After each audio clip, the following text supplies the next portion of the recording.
Uma boa tarde.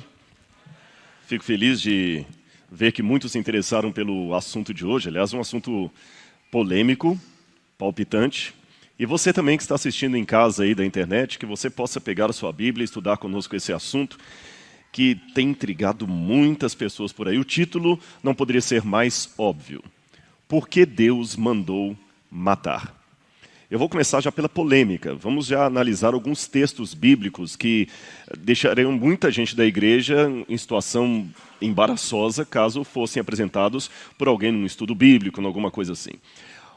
Olha, por exemplo, essa ordem a respeito das guerras que tinham sob o comando de Josué. E tudo quanto havia na cidade destruíram totalmente ao fio da espada, desde o homem até a mulher, desde o menino até o velho, e até ao boi e gado miúdo e aos jumentos, Josué 6:21. Olha esse outro texto. 12.000 homens e mulheres caíram mortos naquele dia. Era toda a população de Ai. Tudo o que o Senhor tinha ordenado ao seu servo Moisés, Moisés ordenou a Josué, e Josué obedeceu, sem deixar de cumprir nada de tudo o que o Senhor tinha ordenado. Josué 11, verso 15. Nós temos dois problemas sérios aqui. O primeiro é a descrição da violência sem medida, 12.000 pessoas mortas. E o segundo, aparentemente foi feito em nome de Deus.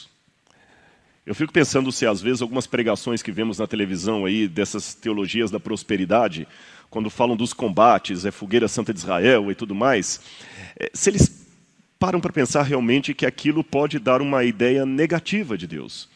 Imagine que é uma propaganda parecida com a que o Estado Islâmico faz hoje. Vamos destruir os infiéis. Vamos acabar com o Ocidente. Vamos matá-los. E vamos considerar mártir aquele que consegue destruir os infiéis. Será que é quando o Estado Islâmico destruindo, a gente fala que é o diabo, mas quando é o Josué já é de Deus? Meio estranho isso. Abra a Bíblia comigo em Deuteronômio, capítulo 20, versículos 11 a 18. Deuteronômio, capítulo 20, versículos 11 a 18. É um tema acerca da guerra, como é que Deus orientou como os hebreus deveriam se portar quando entrassem na região de Canaã. Deuteronômio, capítulo 20, versículos 11 a 18. Versículos 10, vamos ler do 10. Quando te aproximares de alguma cidade para pelejar contra ela, oferecer-lhes-á a paz. Se a sua resposta é de paz e te abrir as portas, todo o povo que nela se achar será sujeito a trabalhos forçados e te servirá. Porém, se ele não fizer paz contigo, mas te fizer guerra, então a sitiarás. E o Senhor teu Deus, o Senhor teu Deus a dará nas tuas mãos, e todos os do sexo masculino que houver nela passarás a fio da espada. Mas as mulheres e as crianças e os animais, e tudo o que houver na cidade, todo o seu despojo tornará para ti, e desfrutarás o despojo dos inimigos que o Senhor teu Deus te deu. Assim farás a todas as cidades que estiverem muito longe de ti, que não forem das cidades desses povos. Porém, das cidades dessas nações, que o Senhor teu Deus te dá em herança, não deixarás com vida tudo o que tem fôlego. Antes, como ordenou o Senhor teu Deus, destruí-las-á totalmente, os heteus, os amorreus, os cananeus, os ferezeus, os heveus, os jebuseus, para que não vos ensinem a fazer segundo todas as suas abominações que fizeram a seus deuses, pois precaríeis contra o Senhor vosso Deus. Pecarias contra o Senhor vosso Deus. Quando sitiares uma cidade por muito tempo, pelejando contra ela para a tomar, não destruirás o seu arvoredo, metendo nela o machado, porque dela comerás, pelo que não o cortarás, pois será a árvore do campo algum homem, para que ainda seja sitiada por ti. Ou seja, parece que Deus está favorecendo mais as árvores do que os homens. As árvores são poupadas e os homens são mortos. Uma vez eu estive ali no estado de Massachusetts, e você tem lá a região da Nova Inglaterra. E você tem a antiga colônia de Plymouth, onde o Mayflower aquele barco chegou com os peregrinos vindos da Europa em 1620. Em 1620, os peregrinos chegaram fugindo da guerra na Europa, vocês sabem dessa história, e chegaram nos Estados Unidos e inauguraram a nação americana, uma nação onde teria paz e liberdade. E nós sempre contamos essa história, os Estados Unidos como o lugar da paz, onde eles foram para lá buscar paz, porque na Europa eram perseguidos por causa da sua religião. Mas me surpreendeu quando eu cheguei lá no lugar onde o Mayflower desembarcou, e logo acima existe uma placa. Esta placa aí. Quem erigiu essa placa? Descendentes de índios que moram nos Estados Unidos. E os americanos comemoram o Dia de Ação de Graças, é o feriado mais importante do país, quase mais importante que o Natal e o 4 de julho da Independência, é o Dia de Ação de Graças, que é a época em que os peregrinos chegaram no país. Uma história bonita, mas veja a mesma história bonita contada na versão dos descendentes de índios. A minha vista não consegue ler mais o que está ali, infelizmente, viu? Mas o conteúdo é mais ou menos assim. Nós, descendentes dos índios que aqui estávamos, não temos no Dia de Ação de Graças um motivo de comemoração, mas de tristeza e lágrimas e pranto, porque os europeus chegaram aqui, tomaram uma terra que não era deles, escravizaram os nossos índios, mataram muitas tribos, dizimaram muitos dos nossos queridos, trazendo num braço a Bíblia e no outro uma arma. O Dia de Ação de Graças para vocês é dia de luto para os índios. Por que eu conto essas duas histórias? Porque quando eu leio a Bíblia, se eu ler a Bíblia na versão dos cananeus, parece que a história é a mesma. Os cananeus estavam felizes lá na terra deles, chegou um monte de hebreus, tomou a terra deles, em nome do Deus deles, matou, escravizou, pegou as mulheres, e eu ainda tenho que adorar esse Deus? Imagine que demorou tanto tempo para construir essa igreja aqui, de repente chega uma outra religião, destitui o pastor Brenha do pastorado, manda matar todos os adventistas batizados e fala, agora nós vamos usar essa igreja aqui para o culto da nossa religião. Como vocês se sentiriam? Pois aparentemente foi isso que o Antigo Testamento fez. E a passagem para mim mais desalentadora de toda a Bíblia é esta aqui, 1 Samuel capítulo 15, verso 3. Vá agora e fere a Amaleque e o destrói totalmente com tudo o que tiver. Não o poupes, porém matarás homens, mulheres, meninos e crianças de peito, bois e ovelhas, camelos e jumentos. Como é que você pode adorar um Deus assim? Seria Deus então um monstro moral? Além disso, havia também a pena de morte dentro de Israel, e por questões que nós consideraríamos hoje banais. Por exemplo, quem amaldiçoar o seu pai e sua mãe deverá morrer. Levítico 20, verso 9. Se um homem se deitar com a mulher do seu próximo, serão mortos ele e a mulher. Levíticos 20, verso 10. Se um homem se deitar com outro homem como se fosse mulher, serão mortos. Levítico 20, verso 13. Imagine aplicar isso aqui hoje. Números capítulo 15, versos 32 a 36, tem uma outra história tremenda de um homem que no sábado saiu a colher gravetos. E quando descobriram que ele estava colhendo gravetos no sábado, o levaram para fora do arraial e o apedrejaram. Como eu posso acreditar que Deus é amor com tais relatos no Antigo Testamento? Bom, até aqui foi a introdução.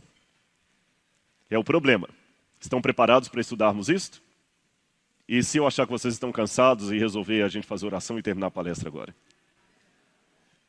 Temos um caso aqui para decidir, né? Como entender tudo isto? Qual a imagem de Deus que eu posso tirar? Será que Deus seria apenas um déspota, um tirano? Será que Deus estaria mais parecido com os guerrilheiros do Estado Islâmico do que com a figura do Jesus que nós pregamos na igreja? Há vários livros que já trataram disso, alguns dos que eu já li. Cada um tem a sua proposta. A Ilusão de Josué, É Deus um Monstro Moral, de Paul Copan, o outro de Douglas Cole. Você tem, realmente Deus cometeu um genocídio, que também é do Paul Copan, e A Guerra Santa e a Bíblia. Esse é um livro mais técnico. Eu vou apresentar para vocês aqui a minha leitura particular, como eu interpreto tudo isso aí. Será que ela convencerá a todos? Eu não sei. Mas pelo menos Também não quero amenizar o assunto como sendo uma coisa, isso é fichinha, resolve fácil. Não, o problema das mortes no Antigo Testamento é um tema muito sério e delicado. E eu vou propor para a igreja aqui uma interpretação minha. Não é necessariamente a posição oficial da Igreja Adventista sobre o assunto, não que eu esteja não coadunado com a teologia adventista, mas é que aqui eu não tenho nenhum documento. Vou apresentar algumas hipóteses para vocês e como é que eu leio essa questão, tá certo? Deixando a margem para outros tipos de interpretação. A primeira coisa que eu quero fazer nesta tarde aqui com vocês é contar com a paciência para uma aparente digressão muito importante no meu raciocínio aqui. Para a gente estudar um pouquinho o que é cultura. Nesse começo aqui, parece que eu estou fugindo do assunto, mas não estou. É que eu não posso colocar para vocês a minha maneira de ler esse problema, de dar uma resposta para ele, sem primeiro fazer com vocês um passeio, um estudo sobre o que é cultura e como funciona a cabeça de uma pessoa dentro de uma cultura diferente da minha. Se eu não entender a cabeça das pessoas que viveram naquele período da Bíblia, eu não poderia entender o comportamento que eles tiveram. Então, começando, o que é cultura? Você sabe que Nietzsche dizia que nada aprisiona mais o homem do que as suas convicções. É verdade, nada aprisiona mais o homem do que as suas convicções. E muitas de nossas convicções são formadas pela cultura na qual nós vivemos. O que é uma cultura? A definição mais genérica foi aquela dada por Edward Tylor, que cultura é todo aquele complexo que inclui o conhecimento, as crenças, a arte, a moral, a lei, os costumes e todos os outros hábitos e aptidões adquiridos pelo homem como membro da sociedade. Então você também tem isso, que você tem uma cultura. E os valores da cultura? Às vezes nós temos um problema sério, principalmente quem viaja pouco, isso aqui não é nada pejorativo que eu estou falando, mas de achar que o mundo é completamente brasileiro, se possível adventista e paulistano. O mundo é diferente. E não tem coisa melhor para você relativizar um pouco a sua cultura do que viajar para outros países. Coisas que aqui são óbvias, quando você vai em outro lugar, não é. Então eu vou dar alguns exemplos para vocês. Apenas alguns exemplos. E antes que você critique essas culturas, saiba que se você nascesse lá, talvez você também pensaria assim. A tribo Dani, que fica no oeste de Papua Nova Guiné, tem um costume em que as mulheres viúvas cortam os dedos das mãos para demonstrar a dor da perda do marido. A cada ano ela vai cortando um dedo, ou um pedaço do dedo, e elas cortam. E elas gostam de exibir a mão cortada para dizer, eu sinto a falta do meu marido. Em Portugal eu vi muitas viúvas que usam lenço o resto da vida. Antigamente as mulheres vestiam de preto. É uma cultura. Para eles, isso aqui é tão sério quanto para você alimentar uma criança. Os Yanomamis, aqui do Brasil, cremam os seus mortos, misturam a cinza do morto com água e bebem. Porque assim eles acreditam estar nutrindo-se do espírito do morto e o morto vai ficar para sempre com eles. Na África subsaariana, mulheres acima do peso são consideradas fisicamente as mais atraentes. E existe algum setor ali que, quando as meninas são preparadas para serem misses, a mãe começa a engordar as meninas com leite de búfala.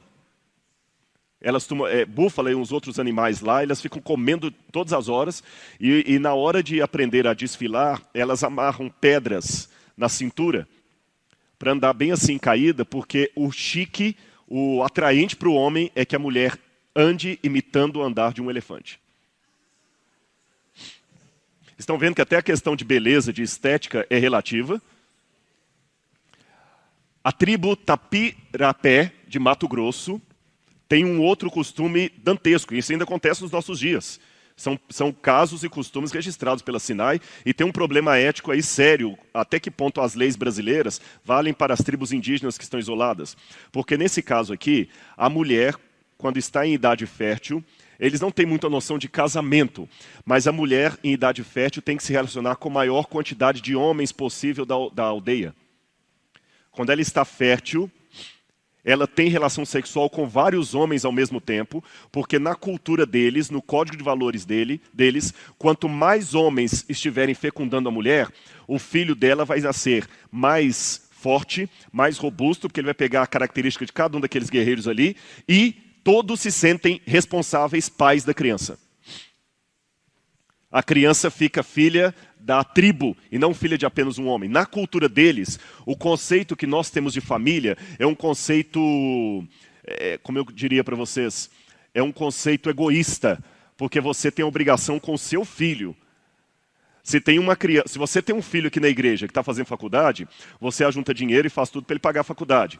Mas se for o filho de outra pessoa da igreja, você não vai vender o seu carro para pagar a mensalidade de um filho de um outro irmão da igreja. E para eles lá, o filho é filho de todo mundo.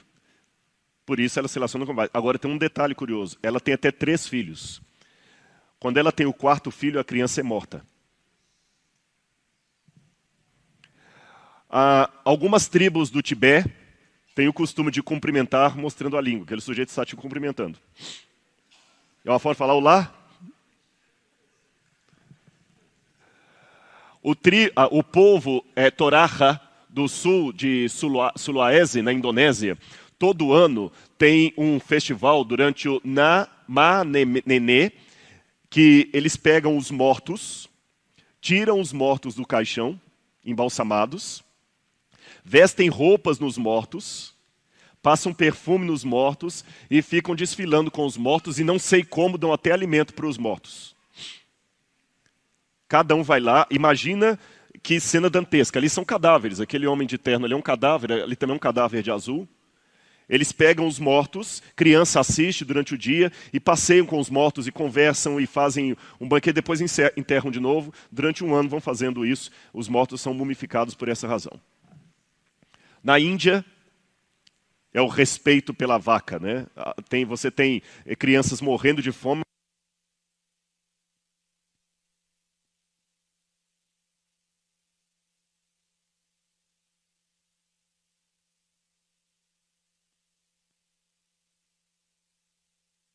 Alô, teste, ok?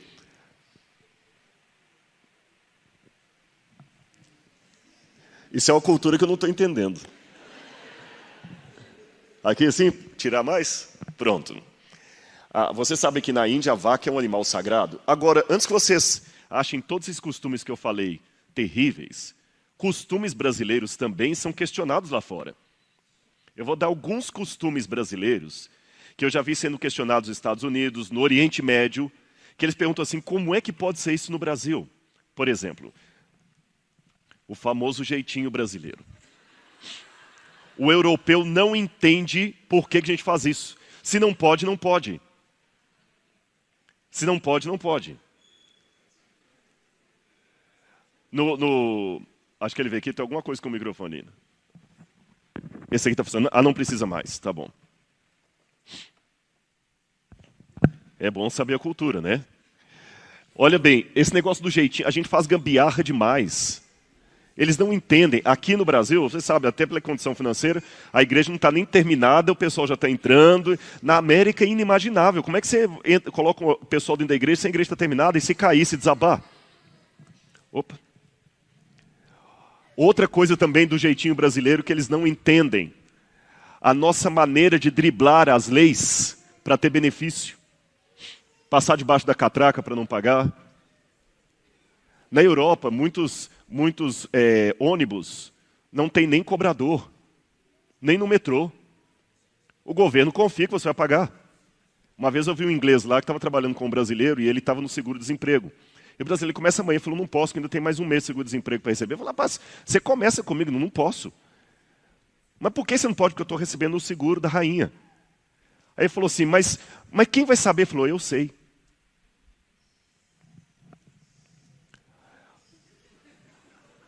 Vocês estão rindo? Uma vez que eu estava numa cidade que o pessoal anda assim, quando eu falei, gente, eu acho um absurdo vocês andarem com moto aqui sem capacete, tudo, alguns ficaram ofendidos comigo. Mas o europeu não entende isso. Se a lei fala que não é para andar, por que vocês estão andando e por que a polícia não faz nada?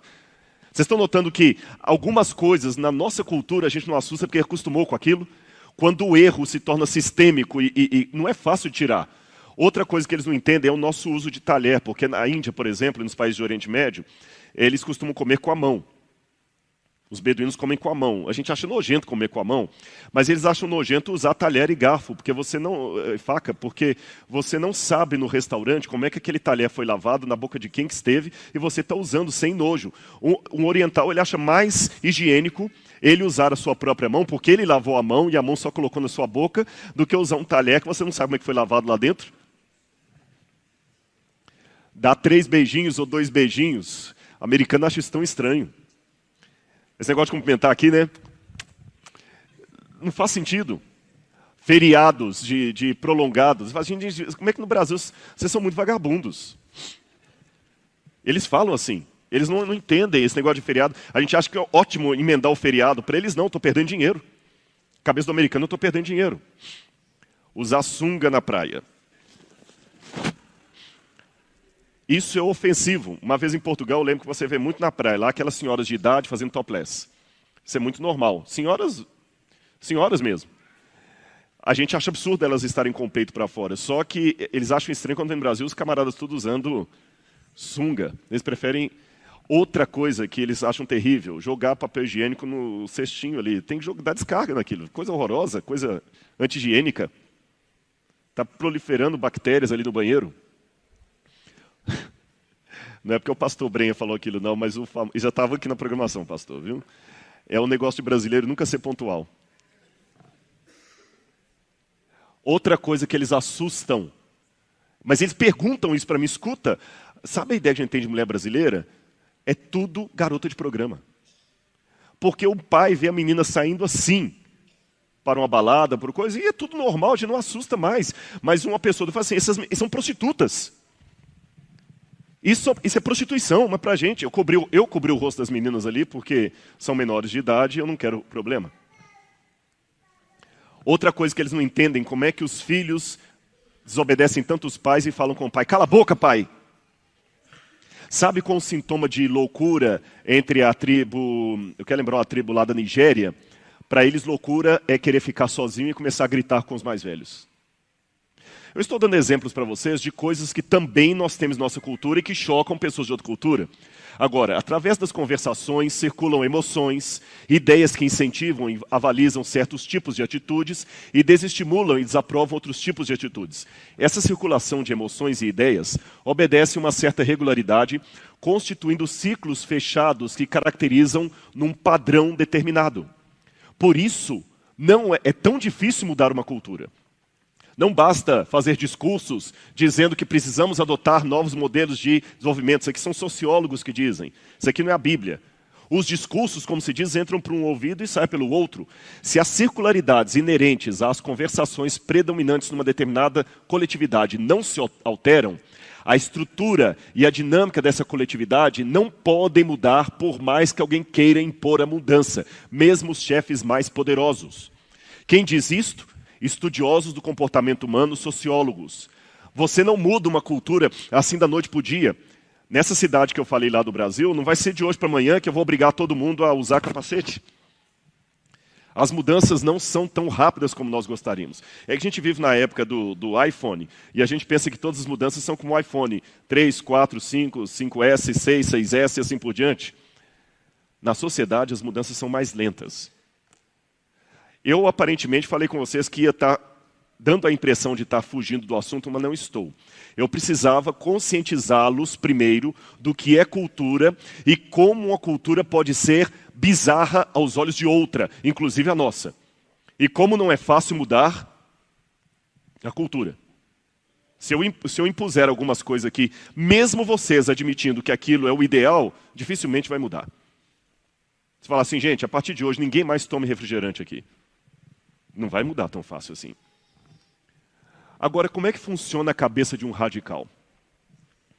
Essa é uma foto real, tirada de um líder do Estado Islâmico treinando crianças para a guerra. Vocês sabem que há pouco tempo descobriram que eu vou precisar desse elemento quando eu falar dos cananitas. A principal arma do Estado Islâmico não são as bombas, mas a propaganda. A propaganda. Sabe qual que é o soldado islâmico mais valorizado pelo Estado Islâmico? O cinegrafista. Cinegrafista. Ele ganha muito dinheiro, e além de ganhar muito dinheiro para ser cinegrafista, ganha muitos privilégios. Eles têm mais de 1000 cinegrafistas de todo lugar. Alguns são obrigados, ganham dinheiro, mas são obrigados.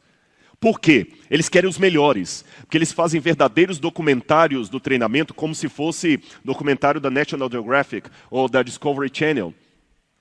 E eles colocam esses documentários na internet, e isso atrai jovens.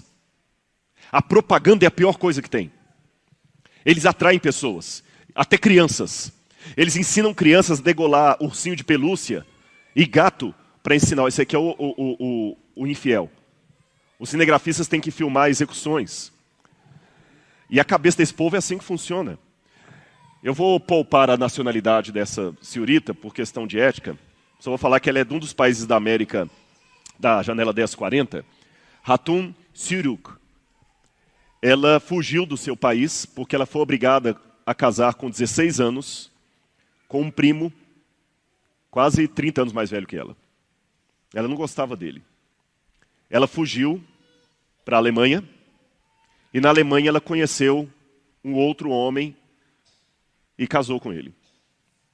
E teve filho com ele. A família ficou no encalço dela. E o primo veio até a Alemanha para matá-la. E depois que ele a matou, voltou para casa e todos comemoraram, inclusive o pai, a mãe e os irmãos mais novos. No Oriente Médio, um cuspe no chão é motivo de briga. E eles têm muito, até hoje, eles têm muito a ideia de matar. Agora, se é assim ainda hoje, imagine nos tempos bíblicos, imagine na época de Abraão, imagine na época de Moisés. A lei do talião, que está originalmente no Código de Hammurabi, dizia olho por olho, dente por dente, mão por mão, pé por pé. A primeira parte dessa lei foi repetida por Moisés. Sabe por que o Código do Hammurabi tinha que ter essa lei do talião, olho por olho, dente por dente?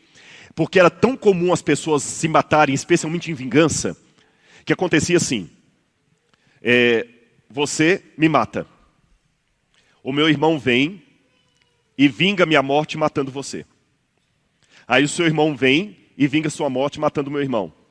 Aí o outro vem, isso ficaria interminável. Então o legislador Hammurabi na Babilônia, em 1700 e pouco antes, 1750 a.C., Hammurabi estabeleceu o quê? Olho por olho, dente por dente, mão por mão, pé por pé. Ele colocou um limite na vingança. Se você me matou, a minha família tem o direito legal de matar você. Mas aí a sua família já não pode mais vingar o seu sangue, porque o seu sangue já era pagamento de uma vingança. Então olho por olho, ponto. Isto foi uma maneira que o Código de Hammurabi encontrou na ocasião para colocar um limite na vingança. Mas olha, o Código de Hammurabi não colocou assim, de modo nenhum pode matar. Não, você pode matar, desde que seja um por um. Entenderam? Você pode achar isso estranho, mas quem nascia naquela época era acostumado a pensar assim. E os assírios, que dominavam a região onde hoje é o Iraque, da Suméria, eles eram implacáveis, combatentes, guerreiros ferozes. Ali havia muita guerra e muito sangue, e as crianças aprendiam a matar desde cedo. Então o que Deus fez? Olhem que o plano de Deus não era da guerra. Deus tirou tirou Abraão lá de Ur, aquela seta vermelha é o caminho que Abraão fez. Deus tira Abraão de Ur e fala, Abraão, sai daqui, porque você é meu servo. Eu sei que você vai crescer, você vai se tornar próspero, mas eu não quero que você aprenda essa violência local. Sai daqui e vai para uma terra que eu vou te mostrar. É uma terra que está pouco habitada. Lá também tem violência, mas é uma violência menor do que a daqui. Entenderam? Lá também tem violência, mas é uma violência menor. Vai, Abraão, vai para a terra que eu vou te mandar. E Abraão saiu com sua família e peregrinou e veio até aqui para a região que hoje nós chamamos de Israel. Eu não sei se o mouse pega ali. O mouse não, desculpa, meu laser. Eu acho que ele não tem laser aqui. A região de Israel que está mais ou menos aqui, ó. Essa parte aqui, ó. E Abraão veio. E Deus falou com Abraão que ia dar terra para Abraão. Olha a promessa de Deus a Abraão. Ora, o Senhor disse a Abraão, sai da tua terra, da tua parentela, da casa do teu pai, para a terra que eu te mostrarei, e far-te-ei uma grande nação, e abençoar-te-ei, e te engrandecerei o nome, e tu serás uma bênção. E abençoarei os que te abençoarem, e amaldiçoarei os que te amaldiçoarem. Em ti serão benditas todas as famílias da terra. Você pode traduzir, em ti serão benditas todas as nações da terra. Então Deus não chamou Abraão para ter um espírito de xenofobia, de preconceito com o de fora. Pelo contrário, Abraão não deveria ser um exterminador dos não-hebreus, mas deveria ser aquele no qual os outros seriam abençoados. Então Deus não chamou Abraão para ter ódio dos seus vizinhos. Então por que tanta matança depois? Alguma coisa saiu fora dos planos de Deus. Estão me acompanhando o raciocínio até aqui? Sim ou não? Recapitulando, já falamos o que é cultura, já mostrei que cultura é uma questão muito exótica, uma cultura pode ser muito estranha aos olhos da outra, que mudar uma cultura é um processo muito complicado, você não muda fácil uma cultura, e Deus, quando chamou Abraão para tirá-lo de uma terra muito violenta, para um lugar um pouco menos violento, a fim de que ele fosse uma luz para todas as nações. Naquele mesmo dia, fez o Senhor uma aliança com Abraão, dizendo, à tua descendência tenho dado essa terra, desde o rio do Egito até o rio Eufrates, o Queneu, o Quenezeu, Cadmoeu, o Eteu, o Perizeu, os Refaíns, Amoreus, os Cananeus, os Girgaceus e os Jebuseus. Irmãos, o rio do Nilo é o Eufrates, que está aqui em verde. Perdão, o rio do Egito é o Nilo, que está aqui em verde. O rio Eufrates está lá em cima. Se Abraão tivesse sido fiel, mas os hebreus, a terra que Deus prometeu dar para Abraão era de onde é o Egito completo hoje, todo Israel, todo o Iraque, toda a Arábia Saudita, tudo que está na mão dos muçulmanos hoje deveria ser terra de Israel. Deus ia dar tudo isso. E note que quando Abraão chegou lá, vocês estão vendo aqui na península do Sinai bem verde. Estão vendo em torno do rio Nilo bem verde. Mas o resto está tudo muito marrom, que é deserto. Deus levou Abraão para uma terra que muita gente não tinha interesse nela. Hoje o território de Israel é 78% desértico. Agora, mesmo que lá houvesse menos violência, tinha povos morando em Canaã quando Abraão passou por ali. E por que Deus falou com Abraão que ia dar a terra dos outros para ele? Isso não parece fazer sentido? Faz. Por 4 razões. Letra A, juízo. Aquelas terras estavam impiedosas perante Deus. E Deus falou para Abraão, na tua quarta geração, vocês voltarão para cá. Por quê? Não se encheu ainda a medida de iniquidade dos amorreus. Abraão, ainda estou pelejando para que eles se arrependam. Mas se eles não se arrependerem, eu vou tirar a terra deles e vou dar para vocês. Porque a terra é minha, diz o Senhor. Segunda razão, Deus precisava de um lugar no mundo para nascer o Messias. Terceira razão, Deus precisava de um lugar no mundo para guardar a revelação verdadeira. E quarto, um lugar que poderia ser o centro de bênçãos para o restante do planeta Terra. Por isso Deus elegeu aquela terra. E se alguém não estivesse seguindo as ordens de Deus, Deus ia tirar dali. O livro de Gênesis traz anotações específicas da aquisição de terra por meio dos patriarcas. Aqui vem a primeira revelação dessa tarde. Com exceção do momento em que Abraão sobe até Dan para guerrear contra aqueles reis, para libertar o seu filho, o seu sobrinho Ló, em nenhum momento do Gênesis você lê que Abraão tinha um exército e que guerreou para conquistar uma terra. O plano de Deus era a guerra? Como é que Abraão conquistou territórios? Pela prosperidade que Deus lhe deu. E o livro de Gênesis mostra Abraão comprando poços, altares, terras, tudo pela prosperidade de Deus. E note que havia ali cerimônias públicas que legitimavam os acordos, exatamente como encontramos em tabletes cuneiformes da Babilônia. Abraão tornou-se muito rico e comprou muitas terras. A prova que eu tenho disso, ele foi recebido pelo rei do Egito. Ele foi recebido pelo rei dos filisteus. Ele foi recebido pelo rei de Gerar. Ora, para alguém ser recebido aqui pelo presidente Temer, tem que ser alguém muito importante. Então Abraão já era importante. Senão o rei do Egito não iria recebê-lo. Isso significa que Abraão, sem guerra, sem derramamento de sangue, começou a comprar a terra de Canaã. Ele comprou, por exemplo, poços. O que significava comprar um poço naquela época? Estão vendo onde está circulado de vermelho ali? Ali é Berseba. Ali os homens de Abraão furaram um poço. E você, se tinha um poço na época, você era muito rico. Por quê? Estão percebendo a terra toda desértica? Essa é uma foto tirada de satélite. Conseguem ver a parte marrom, como é que é tudo deserto?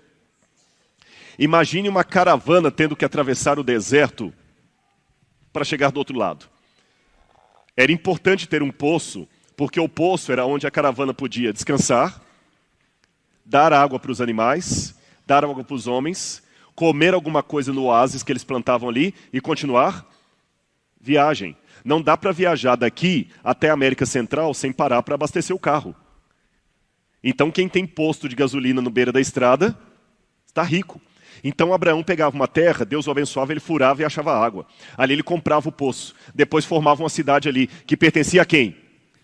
A Abraão. Tanto é que eles moravam ali. Fala que Isaac se tornou agricultor. Abraão depois em Macpela comprou um terreno para sepultar a sua esposa Sara. Abraão comprou várias terras ali em Canaã. Mas você sabe o que aconteceu depois disso, né? Depois de Abraão ter comprado vários pedaços de território, o que aconteceu na história de José? Vocês se lembram? Eles tentaram vender José para o Egito, já o primeiro erro. Olha como é que um erro acontece. O ódio dos irmãos fizeram com que José fosse para o Egito. Deus queria que José fosse para o Egito? Não, não queria. Deus queria que José passasse o aperto que ele passou? Não, não queria. Mas uma vez que coisas que Deus não quer acontecem, Deus tira dali uma bênção. Há muitas crianças que nascem de uma relação sexual não desejada por Deus. E Deus transforma aquela criança numa bênção. Algo que não foi desejado foi transformado por Deus. Você pode não ter sido desejado, mas você foi transformado. Por isso você é uma bênção. Mesmo que a sua vinda ao mundo foi um acidente. Amém? Deus não queria que o filho dele, José, passasse pelo que passou lá no Egito. Mas uma vez que os irmãos de José, por causa do pecado... Olha bem, José pagou o preço pelo pecado dos irmãos dele, pelo ódio e a inveja dos irmãos. José vai para o Egito. Como consequência, o que aconteceu depois que José se torna segundo depois de Faraó no Egito? A família toda se muda para onde? Para o Egito. E quando a família de Jacó desce para o Egito, começa a morar no Egito, e o que acontece com a terra de Canaã? Se você para de visitar sempre a empresa, deixa na mão de outros, qual o dia que você chega lá e o que acontece? Alguém te passa a perna. O povo de Israel cresce no Egito, não era o plano de Deus. E quando ele se torna uma imensa população de pessoas no Egito, Deus quer tirá-los do Egito para eles voltarem para a terra que legalmente era dos patriarcas. Legalmente era dos patriarcas. Abraão tinha comprado essas terras, ele tinha escritura daquilo. Abraão não roubou nem Isaac, nem Jacó, era terra deles. Israel não voltou para Canaã como os europeus chegaram na América, praticando genocídio e devastando o território dos outros. Israel voltou para pegar as porções de terra que eram deles. Só que quando eles chegaram lá, aqueles povos estavam mais fortes e mais violentos. E o que acontece? Deus fala, mata. Mas espera aí, Rodrigo, de novo aí, até aí eu acompanhei seu raciocínio, questão cultural. Se o povo matasse por causa da cultura deles, eu não entenderia, mas a Bíblia fala que Deus mandou matar. Então quer dizer que Deus está preso à cultura também? A primeira coisa que tem que entender é o seguinte: Deus não está preso à cultura, mas como eu estou, Deus tem que falar na minha linguagem. Eu dou um exemplo pela igreja. Eu fico imaginando se alguns adventistas dos anos 1920 ressuscitassem hoje e vissem muitas das irmãs cortando o cabelo. Eu imagino se eles vissem pastor não usando gravata na igreja. Naquela época, aqueles irmãos entendiam que uma mulher usar uma calça comprida e cortar o cabelo era uma abominação. Em 1929, a Universidade Andrews, na época chamava Emmanuel Missionary College, ganhou de presente uma Super 8, uma dessas câmeras, e ia apresentar um filme sobre a manufatura do petróleo. A câmera foi devolvida para o doador com um bilhete assinado pelos professores de teologia e os alunos dizendo que aquilo era uma apostasia, era cinema entrando na igreja. Naquela época eles pensavam assim. Adventista, nos anos 50, não podia ter televisão em casa, nem nos anos 60. Muito mal um rádio. O pastor Roberto Rabelo, quando começou pelos primeiros programas da Voz da Profecia, muita gente não aceitava o rádio. Depois, alguns compraram televisão para assistir Fé para Hoje e perderam a fé para sempre. Por que eu estou colocando esses paralelos? Eu estou perguntando aos irmãos mais conservadores da igreja. Você que questiona a questão de música, questiona uma série de coisas, você se sente mais apostatado do que os irmãos dos anos 1920, porque você tem uma televisão em sua casa? Eu não estou vendo, com exceção de um, eu não estou vendo mais ninguém de gravata aqui. Se o falecido pastor Domingos Peixoto da Silva visse tantos anciãos sem gravata na igreja, ele ia se chocar. Aí eu pergunto, o que você vai fazer? Você está apostatado e ele estava fanático? Não. Deus falou em cada geração com a linguagem que eles podiam entender. É só no céu que vamos estar uniformizados, mas até lá... Tudo bem, Rodrigo, isso ameniza um pouco, mas Deus mandou matar. Então deixa eu explicar a você. Já tem aqui, obrigado. Eu tenho um arsenal aqui. Eu e minha velha companheira Coriza.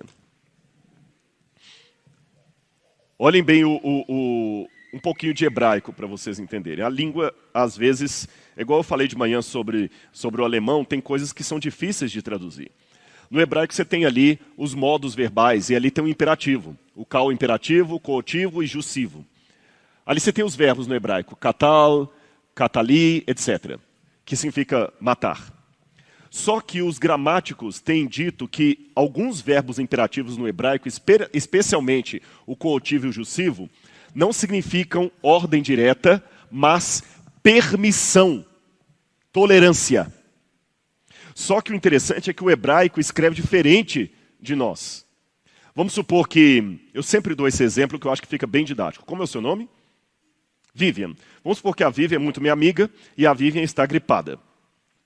E eu falo assim, Vivian, não toma sorvete hoje não, que você está gripada. Aí a Vivian insiste, não, mas eu quero tomar. Vivian, não toma, mas eu quero tomar. Aí eu perco a paciência e falo assim, Vivian, então falo assim, não vou falar mais nada. Vai lá e toma sorvete. Não está mais quem falou, vai lá, enche a cara de sorvete. Toma sorvete até falar chega. Se você olhar estritamente pela língua portuguesa, eu estou usando o imperativo, eu estou dando uma ordem para ela. Mas essa ordem é uma ironia. Eu não estou literalmente mandando a Vivian tomar sorvete. Eu estou apenas dizendo que eu não vou mais insistir, que se você quiser tomar, tome. Só que eu expresso a minha discordância dela, dando uma ordem. Vai lá e tome. Entenderam a comparação da língua portuguesa? Sabem como é que eu falaria isso em hebraico? Eu te farei tomar sorvete. Mas o sentido é o mesmo. Eu te farei tomar. Não vou te impedir. Então, o jussivo no imperfeito e o coativo na primeira pessoa, eles podem expressar ideia causativa, também ideia permissiva e tolerativa, e modalidade deôntica, ou seja, eles colocam Deus como responsável por aquilo que ele apenas permite, autoriza. Não sei se está ficando claro para os irmãos essa comparação, ou está complicado explicar o hebraico aqui. Deu para entender?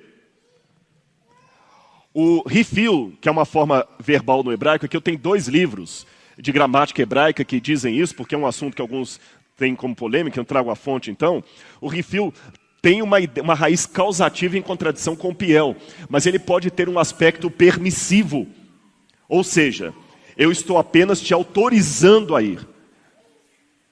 Pastor Brenha, eu estou te autorizando a sair da igreja agora e buscar alguma coisa. Mas, na forma hebraica, pastor Benha, eu te farei sair da igreja e buscar alguma coisa. Mas, na verdade, eu estou apenas autorizando. É a forma que eles tinham de se expressar. Então, por exemplo, vou dar um exemplo para vocês, bíblico, para facilitar. Êxodo 1,17. No original hebraico está assim. Elas fizeram ou causaram viver os meninos. Está falando das parteiras, que quando os meninos nasceram no Egito, o faraó mandou matar todo mundo, mas elas não mataram. Aí na Bíblia, no hebraico, está assim: elas fizeram viver os meninos. Mas você sabe que a questão não é que fizeram viver, elas deixaram as crianças viver. Mas na Bíblia está que elas fizeram, causaram. Assim está no hebraico. Outro exemplo, Jeremias 24, verso 1. Fez-me ver o Senhor. Não é ver que o Senhor te fez, o Senhor deixou que você visse. Outro exemplo, Gênesis 48, verso 11. Deus me fez ver também tua semente. Deus me permitiu ver. Gênesis 2,16. No hebraico está assim: de toda árvore do jardim, comendo comerás. Comendo comerás. Tu poderás comer. Mas olha a forma como de toda árvore do jardim, comendo comerás. Vamos para Daniel 7,5, quando fala dos animais lá, por exemplo, fala bem claro do urso, e foi dada a ordem ao urso que devorasse muita carne. Ora, não se dá ordem ao urso para devorar muita carne, é apenas liberar o urso para comer muita carne. Vocês entenderam a questão da... Isso aqui são algumas gramáticas que eu me baseei para poder citar isso aqui para vocês do hebraico. Esse autor aqui, Sprinkle, professor de hebraico e formado pelo Hebrew Union College, escreveu esse livro interessante no qual ele afirma que alguns textos, como Deuteronômio 20, 12 a 13, deveria ficar assim: agora, se ela, a cidade, não estiver disposta a ter paz com você, mas em vez disso fazer guerra, então vocês têm permissão para sitiá-la. E não que vocês deverão sitiá-la. Ficou mais claro agora? Aí alguém pode fazer uma pergunta: mas espera aí, Rodrigo, por que então que já não traduzem a Bíblia facilitando assim? Irmãos, o trabalho do tradutor não é fácil.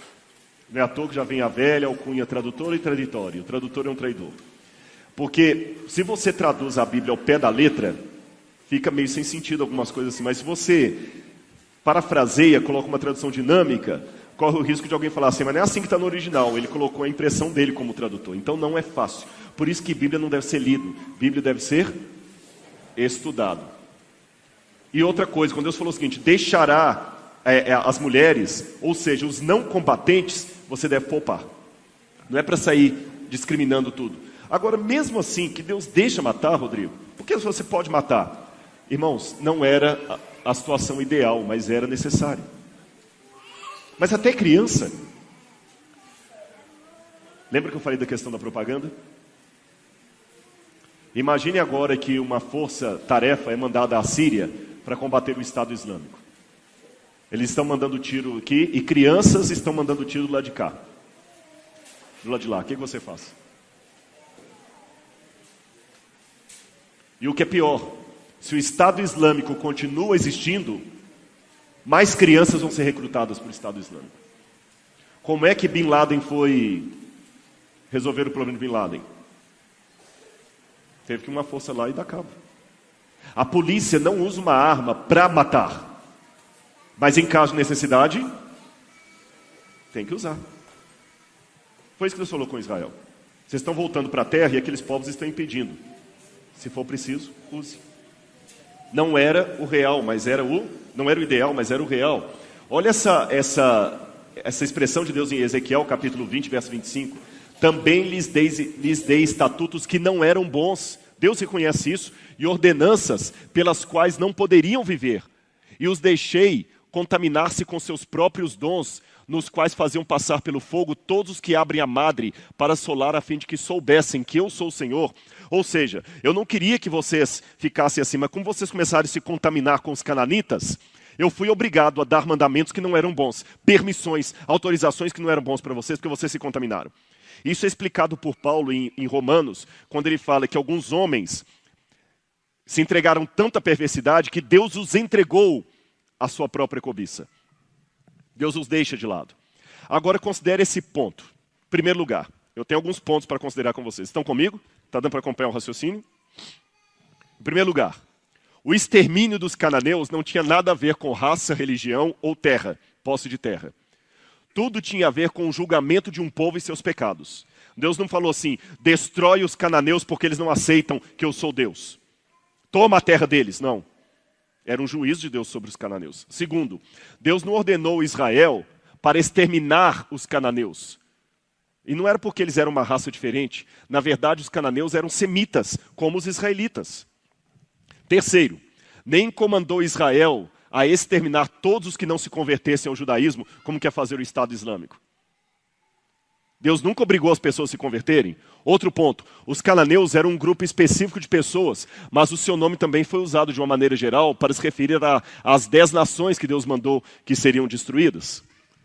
O Senhor deixou claro que Israel não tinha permissão para atacar qualquer um dos outros países, a menos que a nação atacasse primeiro. Israel nunca foi ordenado a simplesmente matar os cananeus para assumir o controle da terra. O Senhor deixou claro que o povo de Canaã estava sendo destruído pelos seus pecados, e só os seus pecados. Lembra lá em Abraão? Ainda não se encheu a medida dos amorreus. E oitavo, Israel também passou pelo mesmo castigo que os cananeus passaram, porque quando Israel também pecou, Deus também permitiu que os babilônios viessem e fizessem guerra contra Israel. Deus também permitiu. Então a gente não deve se surpreender. E o que os cananeus tinham de tão ruim assim que a mão de Deus pesou sobre eles? Primeiro, sacrifícios. Vou contar apenas alguns dos pecados dos cananeus que nós conseguimos resgatar pela arqueologia. Sacrifícios de crianças. Especialmente o deus Moloch. Eles pegavam a estátua do deus Moloch e tinham duas maneiras de sacrificar as crianças. Ou eles matavam a criança com marreta, ou eles colocavam fogo dentro da barriga da estátua e jogavam crianças lá dentro vivas.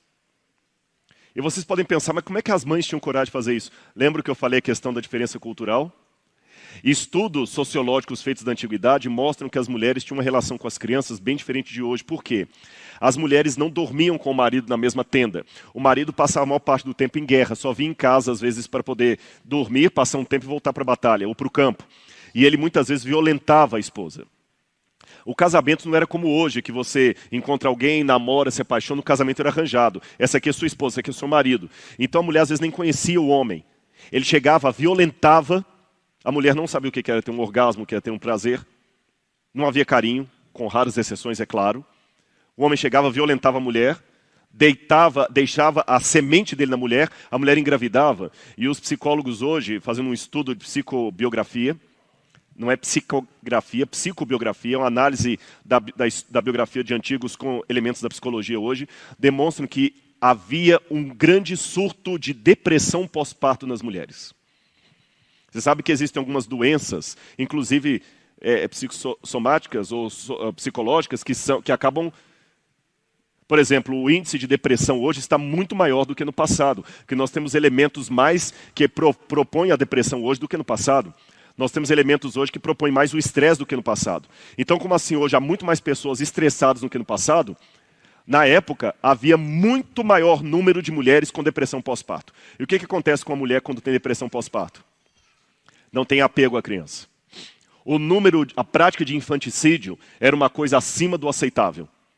Até já não é aceitável, mas imagina a grande prática. Aquele povo tinha a morte de bebês recém-nascidos como uma coisa natural. As leis hititas afirmam assim, vou ler esse tablete cuneiforme aqui com a lei hitita. Se alguém tem relações sexuais com um porco ou um cão, ele morrerá. Mas se um homem tem relações sexuais com um cavalo ou uma mula, não haverá punição. Ou seja, o bestialismo era praticado e até tolerado com sanção de lei. O incesto também era tolerado. O homem podia ter relação sexual com a mãe, com a irmã. Isso se tornava uma prática comum. Não deve ser nenhuma surpresa que o bestialismo ocorresse entre os cananeus, uma vez que até os seus deuses o praticavam.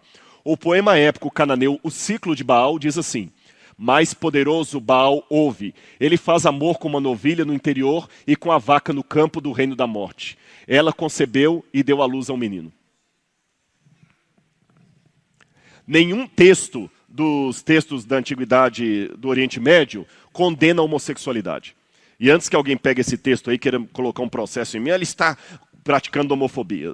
Por favor, não seja tão simplório. Tá certo? Eu só quero que você pense uma coisa. Por que eu não posso falar que sou contra a homossexualidade, mas posso falar que eu sou contra o incesto? Que direitos os homossexuais têm que o incestuoso não tem? Se o homossexual tem direito a ficar com outro homem, Se alguém quiser ficar com a tia dele, também pode, qual o problema? Se um irmão quiser casar com a irmã, também pode, qual o problema? Se um genro quiser largar a esposa e casar com a sogra, qual o problema? Vocês sabem que recentemente na Alemanha houve um protesto de vários moradores de Berlim que tem como parceiro sexual o seu animal de estimação. E um grupo de políticos queria sancionar uma lei proibindo na Alemanha o sexo entre homens e animais. Mas não pense que a proibição era por causa de imoralidade. É porque temiam pela segurança dos animais e pela saúde dos animais. E eu digo, se eu posso sancionar o casamento entre dois homens, por que eu não posso sancionar o casamento entre um homem e um animal? E antes que você me ache ridículo, eu que vou falar, você que é. Isso é bestiofobia. Incestofobia. E o que dirá da pedofilia? Ah, quer dizer que você acha que pode criar uma criança? Não, mas se um cara quiser pegar uma menina de 12 anos. Uma menina de 12 anos, às vezes ela acha que sabe o que quer. Se uma menina de 12 anos quer casar com um cara de 50, qual que é o problema? Não desculpem, se for para ser liberal, vão ser liberal com tudo. Dostoiévski dizia, se Deus não existe, tudo é permitido. Eu estou disposto a rasgar a Bíblia e desconsiderar o que ela diz. Mas se você não tiver outra lei para colocar no lugar, eu vou ser o mais liberal dos liberais. Porque eu digo que algumas coisas são erradas, porque a palavra de Deus assim o diz. Mas se a palavra de Deus não serve de argumento, e tudo que se fala a relação da homossexualidade, eu posso falar a respeito dessa. Ah, mas uma vez eu vi numa revista que falou assim, a natureza tem relações homossexuais. A gente vê leão se relacionando com leão, já mostrou, então é uma coisa natural. Sim, a natureza também mostra o cachorro fazendo sexo com a mãe dele, nem por isso eu acho que isso é normal. A viúva negra mata o marido depois da relação. Não estou eu dando ideia. Desculpem.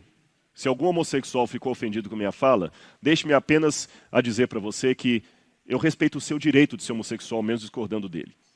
Eu estou falando que está sendo gravado. Eu respeito o seu direito de ser homossexual, mesmo discordando dele. Sou contra a homofobia no sentido de que eu não acho que deve bater no homossexual, não deve cuspir no homossexual, tratá-lo como... Não. E minha palestra não é sobre homossexualismo. Mas só quero dizer a você que cuidado com os argumentos que você usa a favor da homossexualidade, porque eu posso também usá-los a favor do incesto, da pedofilia, do bestialismo, de vários outros tipos de prática sexual que existem por aí e que você não faz nem ideia. Até da poligamia. Lembra aquela tribo indígena lá que a mulher tem que transar com vários homens para ter filho de todos? Eu posso usar a favor daquilo, porque na natureza também tem isso. Só isso que eu quis dizer para você. E quer você aceite ou não, a Bíblia considera isso uma prática pecaminosa aos olhos de Deus. E no passado, isso era tolerado nos tabletes homossexuais, nos tabletes assírios. Tanto é que alguns tabletes falam sobre o partido dos rapazes e festivais de pessoas que mudaram sua masculinidade para a feminilidade e para fazer o povo de Ishtar a reverenciá-la, essa deusa de Ishtar. E, aliás, havia cultos orgiásticos em homenagem a Tammuz e Ishtar. Eles promoviam isso e as pessoas gostavam disso. Era a luz do dia. Sexo com cadáveres, necrofilia era praticada. Isto era tolerado no povo de uma maneira tremenda em Canaã. Esse era o povo que Deus falou com Israel. Olha, a minha paciência com eles esgotou. Aliás, Albright, que era um humanista, arqueólogo, príncipe dos assiriologistas, Albright falou o seguinte, foi uma sorte para o futuro do monoteísmo que os israelitas da conquista eram um povo selvagem, dotado de energia primitiva e vontade implacável de existir, uma vez que a dizimação resultante dos cananeus impediu a fusão completa das duas culturas, o que quase inevitavelmente teria extinguido normas de Javé a um ponto onde a recuperação seria impossível. E no outro ponto, Albright chega a dizer que Israel fez um favor ao mundo destruindo aqueles povos, porque se eles continuassem vivos até hoje, a violência do mundo seria muito pior do que é. Eu não sou a favor da violência, mas eu também não acho que a gente deve vencer o Estado Islâmico apenas mandando flores para eles e folheto. Se um camarada aparece num lugar cheio de bomba, o que você vai fazer? É puxar o gatilho. Se você não fizer isso, outras pessoas vão junto. E aí? É um dilema ético interessante. E contra quem Deus permitiu as primeiras batalhas? Aqui vem um outro ponto. Então eu já falei que a linguagem bíblica é permissiva. Deus permitiu. Não era o ideal de Deus. Falei com vocês também que eles não estavam praticando um genocídio, nem uma expropriação da terra dos cananeus, mas eles estavam voltando para pegar o que era deles. E aqui vem uma novidade. Aqui estão as conquistas de Josué. Ele vem primeiro e ataca Jericó, depois Ai, Hatzor e assim por diante. O que acontece, irmãos, quando a gente estuda a literatura da época, especialmente ali do século XIV a.C., período do Novo Império Egito, ou início da idade, final da idade do bronze, início da idade do ferro quase, é que o Egito, estão vendo o Egito em verde ali? O Egito, na época da 18ª dinastia, justamente o período em que Israel vai largar ali, o Egito domina as terras de Canaã. Estão vendo o verde seguindo até lá em cima? Tudo domínio de Faraó. Mas como é que o Egito conquistava aquelas terras? Para um egípcio, era motivo de grande desgraça morrer longe das terras do Nilo. Ele não queria morrer longe do Nilo. Então, como eles faziam? Eles colocavam postos militares ali e falavam com os postos militares: se vocês precisarem de ajuda, mandem uma carta para Faraó, que eu vou mandar um exército para salvar você. Mas eu quero que você pague tributos a Faraó. Assim que essas terras ficavam na mão do Egito. E o Egito, então, tinha vários centros administrativos ali, como Gaza, Jope, Meguido, Bet-Shean. Jericó, na minha opinião, não era uma cidade como São Paulo, Rio de Janeiro, Arthur Nogueira, Engenheiro Coelho. Pelo tamanho de Jericó, a cerâmica encontrada ali, a ausência de alguns prédios públicos, eu deduzo, e eu não sou o único a pensar assim, que Jericó seria um posto militar, um quartel. Não uma cidade. Um posto militar. Por que um posto militar? Lembra que eu falei que havia vários postos militares? Então tem um posto aqui, outro lá, outro lá. Se é que ele precisa de guerra, esse aqui manda o exército para ajudar o outro. E os postos militares se comunicavam por fumaça ou batedores. Oi? Do Egito. Porque lembra que eu falei que o Egito controlava as terras lá, mas deixava postos militares. Em Jericó eles encontraram escaravelhos egípcios, mostrando que tinha gente do Egito ali. Entenderam? Igual um soldado vai servir fora. As terras eram do Egito. Aí, e Raabe? O que era a prostituição de Raabe? Bom, você tem a palavra zaná, em hebraico, significa prostituição. Você tem a Kidesh, que é uma prostituta cultica. Eu não acredito que Raabe seria uma prostituta cultica, mas há várias razões que podem ter levado Raabe a ser aquela prostituta. É interessante que a palavra zaná pode significar também dona de uma hospedaria. Talvez Raabe, prostituta, a gente pensa assim, mau caráter. Mas você não sabe o que levou uma menina à prostituição. Muitas meninas eram raptadas, vendidas como escravas pelos pais desde pequeno, eram violentadas, estupradas. Elas não escolheram a prostituição, eram colocadas ali. Raabe pode ter sido uma dessas meninas que desde pequena foi sequestrada e estava ali. E é interessante que no Código de Hammurabi diz assim: se conspiradores tramarem juntos nas relações conspiratórias dentro da casa de uma dona de pensão, e ela não os denunciar e trouxer ao palácio, que seja condenada à morte. Se Raabe era dona de uma casa de pensão, de uma estalagem, faz sentido que os espias vão para a casa dela. E ficam 3 dias ali, como nós temos nos tabletes cuneiformes falando isso. Tudo bem, Rodrigo. Tá, já entendi. Então ali era um posto militar. Então, tanto é que o povo de Israel cercou Jericó, e todo dia dá para dar uma volta em toda a cidade. Jericó é um sítio arqueológico pequeno, era um posto militar.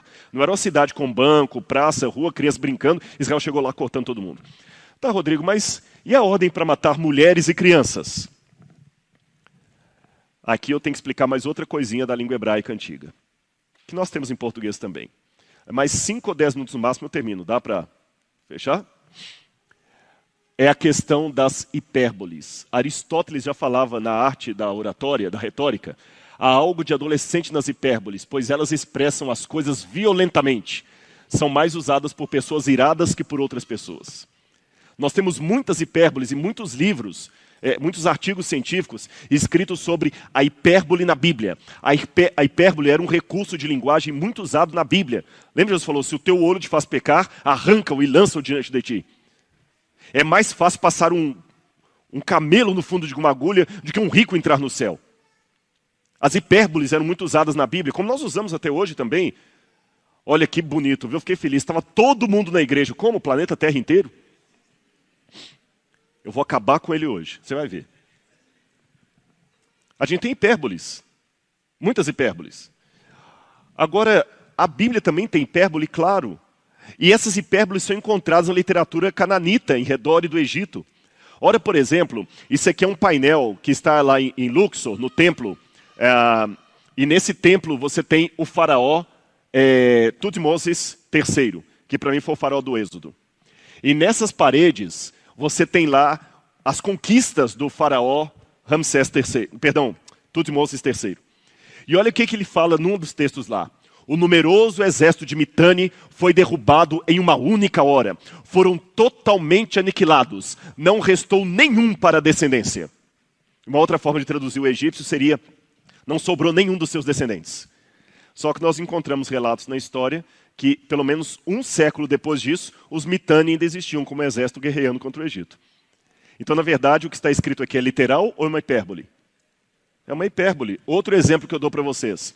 Isso aqui é a pedra de Merneptah, ou Meremptah, que está no Museu do Cairo. E nessa pedra de Meremptah, você tem a inscrição, a mais antiga inscrição sobre Israel, Ishra Ket Ben Peter F, que significa Israel devastado, aqui está o nome Israel, devastado, não descendência dele.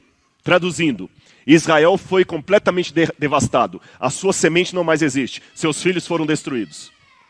Só que Merneptah era o filho de Ramsés. Mas eu pergunto para vocês, Israel continuou existindo depois disso, sim ou não? Claro que continuou. Então isso aqui é uma hipérbole. Olha essa outra aqui, a pedra moabita, a estela de Mecha. Aqui você tem o nome de Deus, escrito em aramaico antigo, e aqui o nome de Israel. E lá fala, Israel desapareceu por completo e para sempre. E na linha 17 tem a palavra herem, que quer dizer destruir ou banir, expulsar. E a palavra herem é usada no hebraico e traduzida às vezes como destruir, mas pode significar também banir, expulsar e dedicar à divindade. No caso aqui, Chemosh, que era o deus sol, o deus pagão. Olha também esse texto de Senaqueribe, onde ele fala: aos homens de Hiririmni cortei ao fio da espada, e nenhum de seus filhos escapou, e todos esses povos continuaram existindo depois. Aí quando eu vou para a Bíblia, eu vejo também, naquela época, Josué eliminou os Enaquins dos montes de Hebron e Debir, e de Anab, de todos os montes de Judá. Josué exterminou-os completamente, assim como suas cidades. Assim, pois, nenhum dos descendentes de Enac foi deixado vivo sobre todo o território israelita. Somente em Gaza, em Gat e em Asdod é que alguns puderam viver. Só que quando a gente vai para Josué capítulo 14, agora, pois, dá-me esse monte que o Senhor me falou naquele dia. Pois naquele dia tu ouvistes que ali estavam os anaquins, os grandes cidades. Porventura o Senhor será comigo para os expulsar. Mas se Josué tinha destruído completamente, como é que lá na frente ele pede, Senhor, dá-me um monte para os expulsar, se eles tinham sido destruídos? Aquela linguagem é uma hipérbole. Outra mais. Também feriu Josué toda a terra das montanhas do sul, as campinas. Tudo que tinha fôlego destruiu como ordenara o Senhor. Quando chega no capítulo 23... porque se algum modo vos desviardes e vos apegardes aos restantes dessas nações, que ainda ficou entre vós, então não tinha destruído todo mundo. Agora o 1 Samuel, o texto complexo para a gente lá, ó. E feriu Saul aos amalequitas, tomou vivo Agag, rei dos amalequitas, porém todo o povo destruiu ao fio da espada, quando Deus mandou destruir crianças de peito. E subia Davi com seus homens e davam sobre os amalequitas.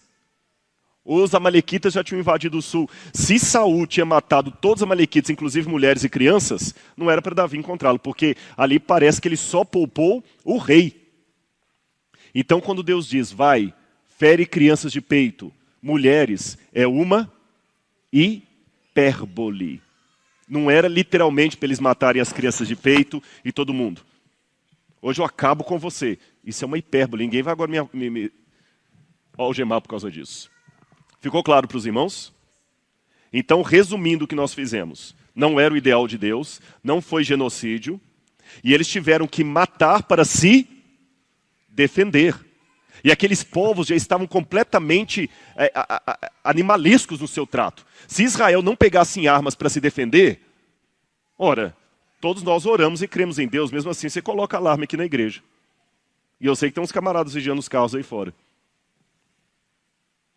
Eu confio em Deus, mas nem por isso eu vou sair aí num banco se não tiver um cara lá armado para me defender. Então Israel teve que pegar em armas para se defender. E Deus aproveitou e executou o juízo dele sobre nações que eram totalmente perversas.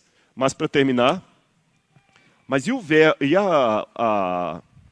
mandamento não matarás? Esse mandamento, infelizmente, está muito mal traduzido. Lembra que eu falei do verbo katal, que é matar? Katal é matar de um modo geral, matar uma aranha, uma barata, mas no mandamento não aparece lo katal, não matarás. Ali aparece lo tiratzi, que significa tiratzihar, que significa não assassinarás. Tiratzihar, não assassinarás. Assassinar e matar não são sinônimos perfeitos. Você não tem como assassinar sem matar, mas você tem como matar sem assassinar. Se eu matar uma praga no campo, eu não estou assassinando a praga. Se eu matar uma formiga, eu não estou assassinando.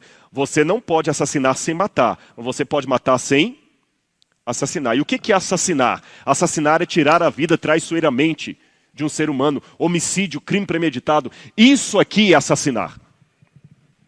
Isso é assassinar. Então Deus não falou que você não pode matar em legítima defesa. Aliás, o Novo Testamento fala que os estados que aplicam a lei de morte, que nós não devemos ir contra, porque se eles estão aplicando, não somos nós que vamos impedi-los. Está no Novo Testamento, o apóstolo Paulo. Então, se vem alguém para ferir sua família, você tem uma arma, Deus não te impede de usar essa arma e atirar. Deus não impede se algum irmão da igreja trabalhar no exército ou na polícia. Deus impede você de assassinar. Deus não impede você de matar uma barata na sua casa. Não matarás, então não pode matar uma barata. Aliás, diz que ninguém é hétero quando a barata é voadora, né? Entenderam que ali não foi assassinato que Deus comandou, mas foi uma guerra que Deus permitiu por uma situação necessária. E a linguagem vai e mata, além da questão permissiva, eu vou permitir, é uma linguagem de exagero, não poupe ninguém. Agora, para terminar minha palestra, eu quero dizer para vocês que ficou claro, mas eu quero terminar essa palestra de uma maneira meditativa. Se alguma questão ainda das mortes no Antigo Testamento não ficou clara para você, não respondeu exatamente ao ponto, é isso aqui eu gostaria que respondesse. Muitas pessoas ficam preocupadas com as mortes no Antigo Testamento, mas se esquecem da morte praticada hoje. Lembra que Jesus falou? Ouviste o que foi dito aos antigos, não assassinarás. Eu, porém, vos digo, a maneira como você trata o seu irmão, você pode estar assassinando. E eu coloquei essa foto de propósito. Há muitas pessoas que assassinam com as palavras. Ele fica revoltado. Como é que Deus permitiu tanta morte no Antigo Testamento e não se digna a olhar no espelho e falar como é que você pratica tanta morte hoje? Matando com as palavras, matando com a difamação, matando com a fofoca, matando com a desonra do nome do outro, matando com a suspeita. Você não tem moral para questionar as histórias de guerra do Antigo Testamento, sendo que você é um assassino inconfesso terrível. Vive matando as pessoas com seu poder, com sua palavra, com seu desprezo, com seu ódio, com seu racismo. Você é um assassino? Cuidado. Porque muitas pessoas matam porque têm mais medo da vítima. Eu termino contando uma parábola para vocês. Dizem que uma vez uma cobra fazia de tudo para pegar um vagalume. Ela pulava no vagalume, ela fazia planos para matar o vagalume. E o vagalume já estava cansado daquilo. Um dia um vagalume voou perto dela e falou, cobra, por favor, estou cansado, a minha vida toda eu vivo fugindo de você, você fica tentando me devorar. Até onde eu saiba, cobras não comem vagalume, por que você me odeia tanto e quer me matar? Ela falou, nem eu sei, mas o seu brilho me ofusca. Muitas pessoas se tornam assassinos porque o brilho do outro o ofusca. Ele não consegue suportar a felicidade do outro, a glória do outro. No trato com seu irmão, lembre-se bem do mandamento. Não matarás. Que Deus abençoe você. Amém?